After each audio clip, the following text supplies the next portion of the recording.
کے لیے سب سے اہم، اس لیے کہ رحمت کے بغیر نجات نہیں۔ حضور نے فرمایا کوئی شخص محض اپنے عمل سے جنت میں داخل نہیں ہوگا جب تک کہ رحمت خداوندی دستگیری نہ فرمائے۔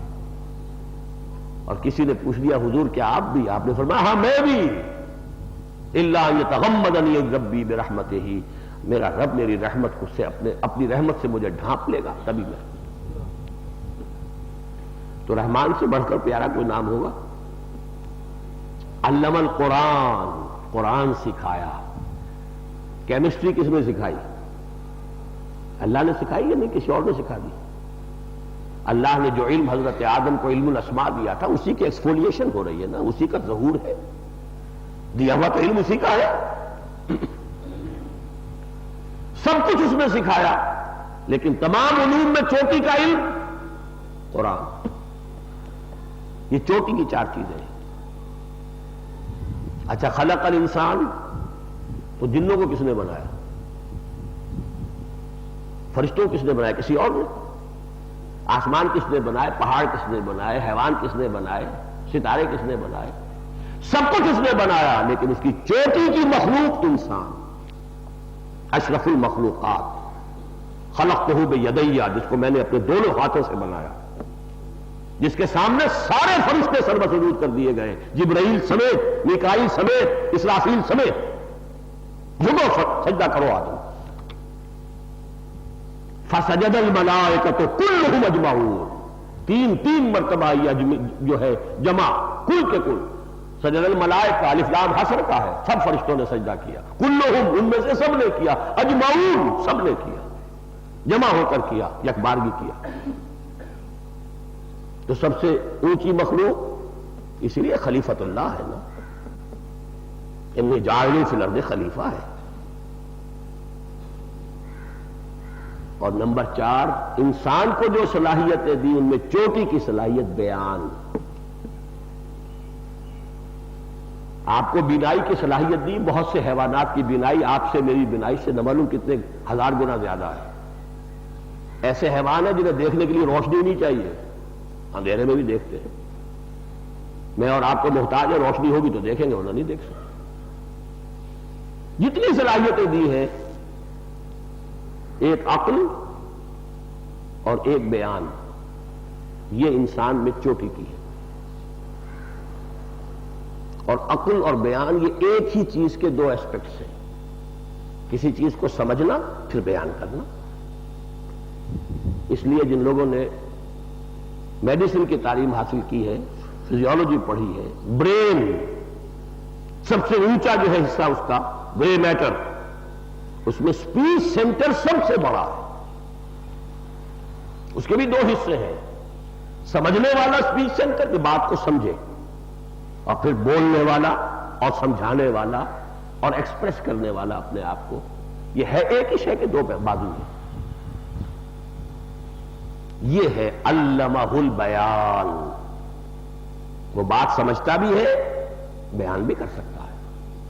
یہ چوٹی کی صلاحیت ہے انسان میں۔ اس کا منطقی نتیجہ کیا نکلا؟ چوٹی کی صلاحیت چوٹی کی شے پہ صرف ہونی چاہیے۔ آپ توپ سے مکھی نہیں مارتے، توپ سے تو کوئی اور کام لیا جاتا ہے نا، مکھی تو بغیر اس کے بھی ماری جا سکتی ہے۔ قوت بیانیہ استعمال کرو صرف قرآن کو بیان کرنے پر، اتنی قیمتی شے، اور لگا رہے ہو تم۔ وکیل کس کو استعمال کرتا؟ آرگو کر کے فیس لینے کے لیے۔ ایک ڈیموگوگ لیڈر جو ہے وہ اپنی اسی قوت بیانیہ سے لوگوں کو پاگل بنا کر ڈگڈگی بجا کر، وہ ہٹلر ہو یا بھٹو ہو، دیوانہ بناتا ہے کہ نہیں؟ ڈیموگوگ، یہی قوت بیانیہ ہے۔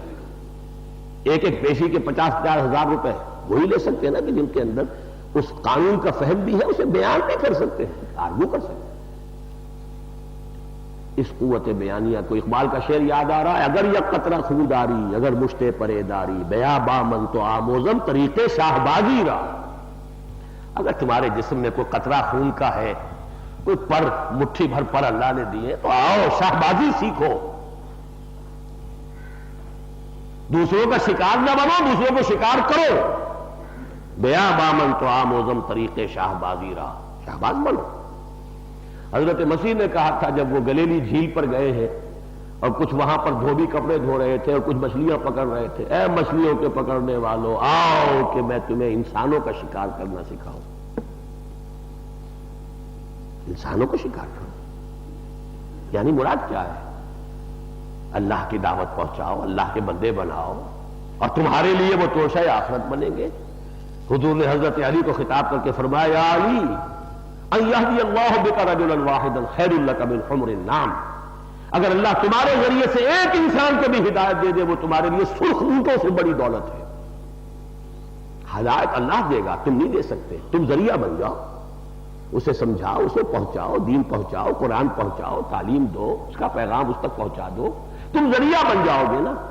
ہدایت تو اللہ ہی دے گا، دل وہی کھولے گا۔ لَأَن يَهْدِيَ اللَّهُ بِكَ رَجُلًا وَاحِدًا، اگر اللہ تمہارے ذریعے سے ایک انسان کو ہدایت دے دے، خیر لک من حمر النعم، یہ تمہارے لیے سرخ اونٹوں سے بڑی جو ہے دولت ہے، یہ عربوں کی بڑی دولت تھی۔ لہذا ان 4 آیتوں سے جو 3 آیتیں بنی وہ آپ نے ریشیو پروپورشن کا قاعدہ میتھمیٹکس میں پڑھا ہوگا، ارتھمیٹک میں 3 ویلیوز ہیں، چوتھی تلاش کرو۔ الرحمن علم القرآن خلق الانسان علمہ البیان، چوتھی کیا ہے؟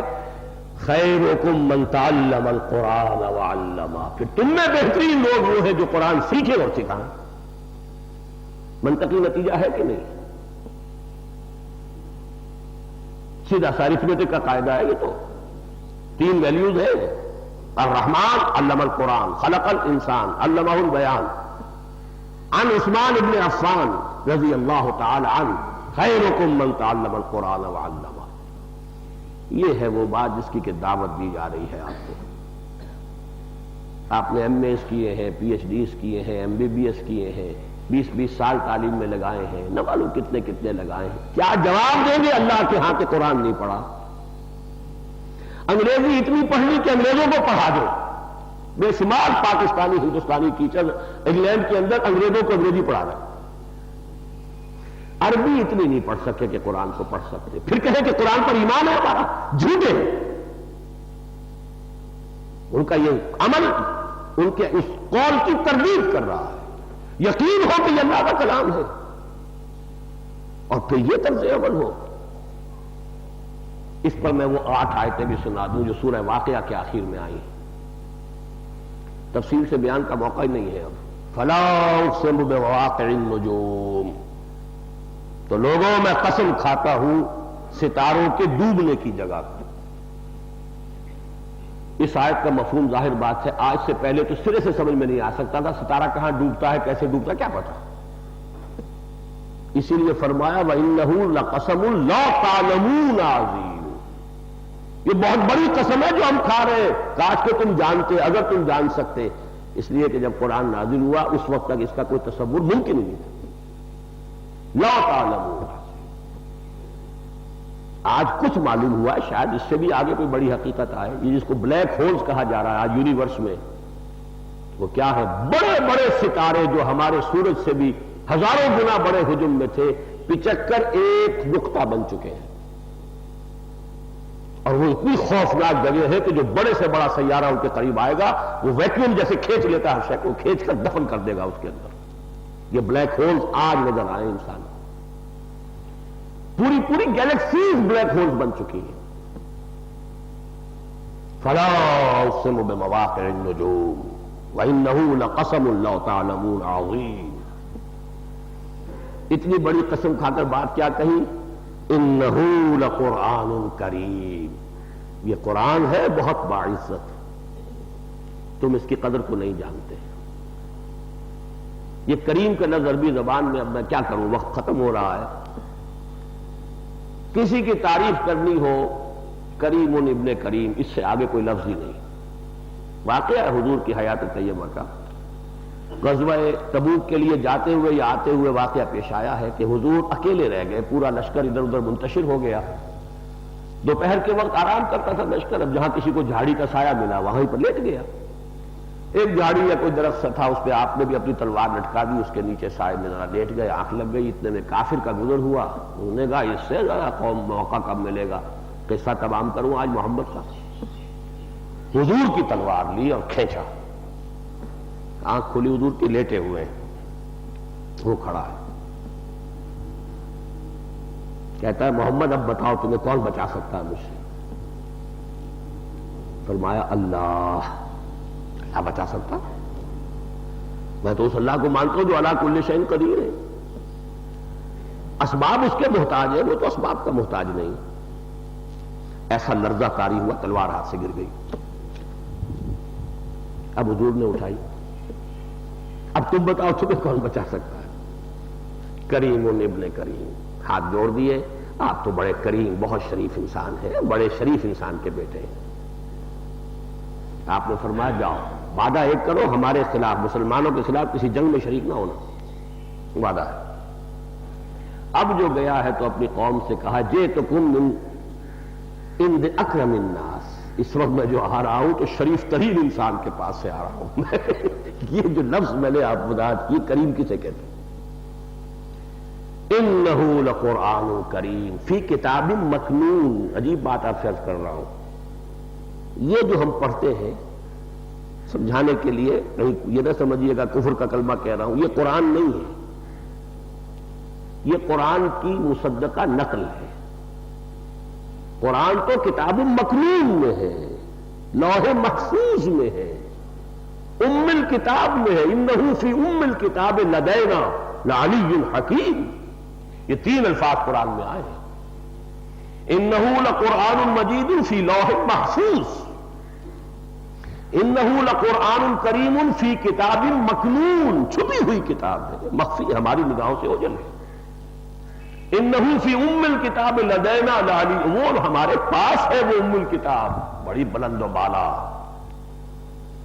تو جیسے کوئی ہائی کورٹ کا جج جو ہے ججمنٹ لکھ دیتا ہے، پھر اس کی نقلیں جو ہے وہ دے دی جاتی ہیں، تو اصل قرآن تو وہاں ہے، یہ اس کی مصدقہ نقول ہے ہمارے پاس۔ لا یمسہ الا المطہرون، اسے چھو ہی نہیں سکتے مگر وہ لوگ جن کا اندر پاک ہو چکا ہو، جو پاک ہو گئے ہو۔ اب اس کا ایک تو مفہوم یہ لیا، اور ٹھیک ہے فقہا نے مسئلہ نکال لیا کہ ناپاک آدمی قرآن کو چھوئے نہ، اگر بڑی ناپاکی ہے تو پڑھ بھی نہیں سکتے، اپنی یادداشت سے بھی نہیں پڑھ سکتے، اگر صرف چھوٹی ناپاکی ہے جو وضو سے ختم ہو جاتی ہے تو چھو نہیں سکتے، پڑھ سکتے، لیکن اس کا اصل مفہوم بالکل اور ہے۔ یہ بھی ہے، تمام یہ بھی ہے، اصل اور ہے۔ جس کا اندر پاک نہ ہو سکا ہو چکا ہو، اس قرآن کی اصل حقیقت اس پر کبھی منکشف نہیں ہوگی۔ عالم بن جائے، کمپیوٹر بنا لے اپنے دماغ کو، معلومات کا خزانہ بہت سے مستشرقین کے پاس، مجھ سے اور بہت سے بڑے بڑے علماء سے زیادہ فیکٹس اینڈ فگرز قرآن کے بارے میں ان کے ذہنوں میں ہے۔ کوئی شخص مفسر بنا پھرتا ہے مفسر، کتابیں پڑھی جا رہی ہیں، عمل میں کچھ نظر نہیں آ رہا۔ قرآن اس کے باطن میں اترا نہیں، اس لیے کہ باطن ناپاک ہے، ناپاک برتن میں یہ قرآن نہیں اترے گا۔ اس کے الفاظ زبان پر ہوں گے، بڑے قاری ہیں، بہت بڑے قاری ہیں، اور حضور کی حدیث ہے اکثر و منافقی امتی قراؤہا، میری امت کے منافقین کی اکثریت قاریوں پر مشتمل ہے۔ دکھانے کے لیے، پیسے بنانے کے لیے، اپنا اظہار فن کرنے کے لیے، اپنے سانس کی لمبائی کا ثبوت دینے کے لیے قرات فرما رہے ہیں۔ اکثر و منافقی امتی قراؤہا، یہ میرا جو کتاب چاہے مسلمانوں پر قرآن مجید کے حقوق، حوالے کے ساتھ یہ حدیث درج ہے اس میں۔ تو قرآن پاک ہو جاتا ہے تو اس کے اندر اترتا ہے۔ تیرے ضمیر پہ جب تک نہ ہو نزول کتاب، گرہ کشا ہے نہ راضی نہ صاحب کشاف، تو ضمیر اندر سے پاک ہوگا تو قرآن اترے گا۔ لا یمسہ الا المطہرون، اسے چھو بھی نہیں سکتے، اس کی کنہ تک نہیں پہنچ سکتے، اس کی حقیقت کے قریب نہیں پھٹک سکتے مگر وہ جن کا تزکیہ ہوا۔ اسی لیے تین جگہ قرآن میں یزکیہم پہلے ہے، یعلمہم الکتاب والحکمہ بعد میں ہے۔ یتلو علیہم آیاتہ ویزکیہم ویعلمہم الکتاب والحکمہ، اور یہ کہ وہ تزکیہ بھی قرآن سے ہوگا یہ ایک علیحدہ موضوع ہے، اس کے اوپر پھر کبھی گفتگو ہوگی۔ تنزیل من رب العالمین، یہ تنزیل ہے اس رب کی طرف سے جو تمام جہانوں کا پالنہار، مالک ہے، پروردگار ہے۔ افبہذا الحدیث انتم مدہنون، کیا اس جیسی چیز کے لیے تم مداہنت برت رہے ہو؟ کسل ہے، سستی ہے، ناقدری ہے۔ وَتَجْعَلُونَ رِزْقَكُمْ أَنَّكُمْ تُكَذِّبُونَ، تم نے اپنا نصیب یہ بنایا ہے، تم اسے جھٹلا رہے ہو۔ یہ جھٹلانا ایک زبان سے جھٹلانا ہے جو ابو جہل اور ابو لہب جھٹلا رہا تھا، ایک اپنے عمل سے جھٹلانا ہے جو ہم جھٹلا رہے ہیں۔ نہ پڑھنا، نہ سمجھنا، نہ سیکھنا، نہ عمل کرنا، نہ لوگوں تک پہنچانا، جھٹلانا اور کسے کہتے ہیں؟ بتوں سے تجھ کو امید خدا سے نو امیدی، مجھے بتا تو صحیح اور کافری کیا ہے؟ اس کا ثبوت میں قرآن سے دے دوں، کہیں آپ کہیں کہ میں اپنے پاس سے کہہ رہا ہوں۔ سورہ جمعہ کی آیت نمبر 5 کیا ہے؟ مثل الذین حملوا التوراۃ ثم لم يحملوها كمثل الحمار يحمل اسفارا، مثال ان لوگوں کی جو حامل تورات بنائے گئے پھر انہوں نے اس کی ذمہ داریوں کو ادا نہیں کیا، ان گدھوں کی سی ہے جن کے اوپر کتابوں کا بوجھ لدا ہو۔ بئس مثل القوم الذین کذبوا بآیات اللہ، بری مثال ہے اس قوم کی جس نے اللہ کی آیات کو جھٹلایا ہے۔ تو کیا بنی اسرائیل نے کبھی تورات کو جھٹلایا ہے؟ زبان سے تو نہیں جھٹلایا، عمل سے جھٹلایا، اس کے احکام پر عمل نہیں کیا، اس کی ذمہ داری نبھائی نہیں، جھٹلا رہا۔ تو جان لیجیے، اچھی طرح کان کھول کر سن لیجیے، میں آپ کو آج چیلنج کر رہا ہوں، آج سمجھیے کہ آپ عدالت خدا بندی میں کھڑے ہیں۔ کیا عذر ہے آپ کے پاس؟ 20 سال تک آپ نے وہ علوم حاصل کیے ہیں جن کا حاصل سوائے مارچ کے اچھی تنخواہ، اچھا کیریئر، اچھی دنیا، اور کیا ہے اس کا حاصل؟ کیا جواب دیں گے؟ کوئی جواب اگر ہے جس کو کہ آپ مطمئن ہو کر اس وقت دے سکیں، تبھی امید رکھیے کہ قیامت میں بھی کوئی عذر آپ پیش کر سکیں۔ یہ گھڑی محشر کی ہے، طور سے محشر میں ہے، پیش کر غافل عمل کوئی اگر دفتر میں ہے۔ یہ ہے وہ کام جس کے لیے ہم نے انجمن قائم کی، لاہور میں کی۔ میں تو اللہ کے فضل سے 65 کے بعد سے لے کے آج تک، اب آپ سمجھیے کہ 30 برس ہونے والے ہیں اگلے سال۔ اللہ مطمئن ہوں، اپنی زندگی کا بیشتر بہتر، اپنی صلاحیتوں کا بیشتر بہتر اسی پر لگایا ہے۔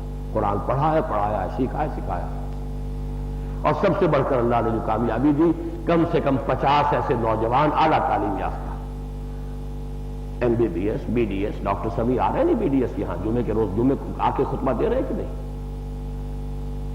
فاروقی صاحب ملتان سے آئے تھے کہ نہیں یہاں؟ سول انجینئر ہیں۔ نوید یہاں پہ ہے یا نہیں ہے؟ میکینیکل انجینئر ہے۔ میرا بڑا بیٹا MBBS ہے، دوسرا بیٹا MA فلسفی ہے، تیسرا بیٹا PhD کر رہا اکنامکس میں، سب قرآن کا درس دے رہے ہیں۔ 4 بیٹے ہیں، وہ بھی اسی کام میں ہے، اور باقی بھی سب میرے سلبی نہیں تو مانوی بیٹے ہیں جو میرے اس کام میں شریک ہوئے، نوجوان پورے اطمینان کے ساتھ بہت آگے گئے، باقی جو ہے تیار بیٹھے ہیں۔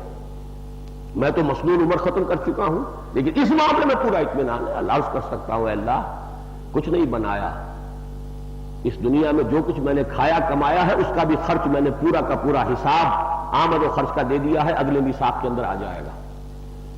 کیونکہ دنیا میں یہی روایت ہے، سیاستدان ہو یا مذہب کے خادمین ہو، سوء ظن پیدا ہو چکا ہے، دنیا کمانے کا ذریعہ بناتے ہیں سیاست کو بھی اور خدمت دین کو بھی، جائیدادیں بناتے ہیں بڑی بڑی،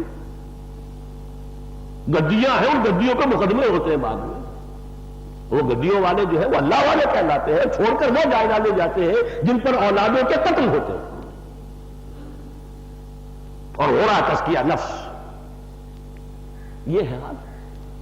تو جیسے آپ کہتے ہیں کہ سیاستدانوں کو اپنے اثاثے ظاہر کر دینے چاہیے کہ سیاست میں آنے سے پہلے کیا تھے، بعد میں کیا ہے، میں نے جو بھی کام کیا ہے اپنی زندگی کا پورا حساب کتاب جو میثاق آئے گا اس میں دے دیا ہے۔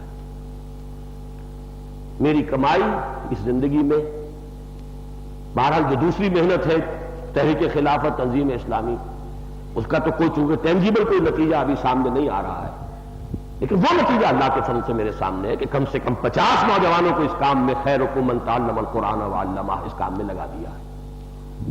تو میں تو پورے اطمینان کے ساتھ داعی اجل کو لبیک کہنے کے لیے تیار ہوں۔ لیکن یہ ساری گفتگو آج آپ کے ہاں اس لیے ہوئی ہے کہ یہاں انجمن قائم ہوئی، یہ اکیڈمی قائم ہوئی، اب مسجد ہے، وہ بن رہی ہے، جو بھی ہے، لیکن اصل شے یہ ہے کہ اب یہاں پر آپ کے ہاں وہ 1 سالہ کی بجائے بھی اسے 40 ہفتے کا کورس بنا دیا گیا ہے۔ اس کے یہ اعلانات ہیں تو غالباً یہاں پہ تقسیم ہو چکے ہوں گے۔ قرآن فہمی اور عربی زبان کا منفرد کورس ہے، داخلے کی آخری تاریخ ہفتہ 5 جون ہے، 12 سے یہاں پہ تدریس شروع ہو جائے گی، لیکن یہ شام کے اوقات کی نہیں ہے، جز وقتی نہیں ہے، یہ پوری طرح کان کھول کر سن لیجئے۔ اپنی زندگی کے یہ 8 مہینے 9 مہینے فارغ کیجئے، بالکل یہ اتنی گھٹیا شے نہیں ہے کہ ایک سائیڈ بزنس کی حیثیت سے آپ کر لیں، امپاسبل۔ تمنا رہ جائے گی، اپنے آپ کو دھوکہ دیتے رہیں گے، ایوننگ کلاس جوائن کی ہے، وہ ساری عمر ایوننگ کلاس جاری رہے گی، کچھ ہاتھ پلے نہیں آئے گا۔ 9 مہینے نکالیے، اپنے آ کر بیٹھیے طالب علمانہ طور پر، میرے ہاں بیٹھے آ کر 40 برس کی عمر کے لوگ آئے ہیں، انہوں نے کی ہے محنت، میرے اپنے چھوٹے بھائی نے کی ہے، ایک کمپنی کا مینیجنگ ڈائریکٹر تھا، 2 نواسے تھے اس کے، انہوں نے بیٹھ کر کام کیا ہے اور شاید فرسٹ آیا تھا اس کورس میں۔ 2 سالہ کورس تھا اس وقت، ہمارا 1 سال کا بھی نہیں۔ اب تو ہم نے جب لوگوں کے اندر دیکھی طلب کی کمی ہے اور وہ نہیں اتنا وقت نکالتے، تو پھر 1 سال کا کیا اس کو۔ یہاں اور لوگوں نے اس کو سکیڑا ہے اور 40 ہفتوں کا کر کے گویا کہ 9 مہینے کا کر دیا ہے۔ بہرحال اس میں یہ ہے کہ آپ حضرات ہمت کریں، یہ اوقات تدریس شروع ہو جائے گی 12 جون کو اسی جگہ پر نیچے۔ اوقات تدریس صبح 8 تا 1، ہفتے وار تعطیل جمعہ، کورس کی فیس کچھ نہیں ہے، رجسٹریشن فیس 200 روپے، تعلیمی قابلیت گریجویٹ، استثنائی حالت میں میٹرک پاس کو بھی داخلہ دیا جا سکتا ہے، تو خود بخود پھر ایف اے پاس بھی آ گیا۔ بہرحال فارم وصول کرنے کی آخری تاریخ اتوار 5 جون ہے، انجمن کے کسی بھی دفتر میں وہ شائع شدہ ہے چیزیں۔ بہرحال اس سے زیادہ میں مزید وقت آپ کا نہیں لینا چاہتا، وقت بہت ہو گیا ہے، اس کو غنیمت سمجھیے، اس کے لیے جو موقع آپ کو فراہم کر دیا گیا ہے اس سے فائدہ نہیں اٹھائیں گے تو آپ پر حجت قائم ہوگی انجمن خدام القرآن اور قرآن اکیڈمی کراچی کی جانب سے۔ اللہ آپ کو اس کی توفیق دے کہ اس کو اپنے حق میں حجت بنائے، اپنے خلاف حجت نہ بنائے۔ یہ حدیث میں آپ کو سنا چکا ہوں، القرآن حجت لک او علیک، یا تمہارے حق میں حجت ہے یا تمہارے خلاف۔ تو اللہ تعالیٰ سے اسی دعا پر اپنی گفتگو ختم کر رہا ہوں۔ اقول قولی ھذا واستغفر اللہ لی ولکم ولسائر المسلمین والمسلمات۔ اذان چونکہ پہلے ہو چکی ہے، اذان اول، اس لیے سنتیں پڑھ لیجئے، پھر اس کے بعد خطبہ ہے۔